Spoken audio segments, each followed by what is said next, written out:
嗰個頭先聽嗰個咧就係學山鼓。學山鼓咧佢得兩個音啫，咚當咚當咚當，一咚咚當咚咚咚當咚咚咚當係咁多音。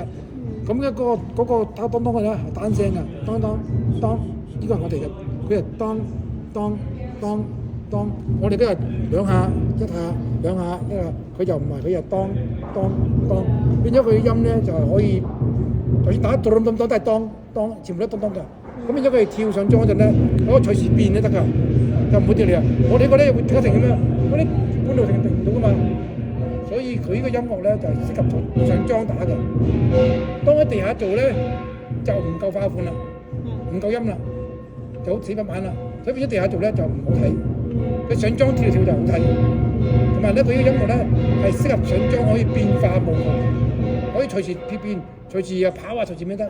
我哋呢個唔得，我呢個要收一收，噔噔噔噔噔，一再行過就起過，又有快又有慢咁樣，所以好論盡嘅呢個就 OK。嗱，呢個就會嗰個音樂咧就比較豐富少少，多啲花款，兩個係唔同嘢嚟㗎 OK。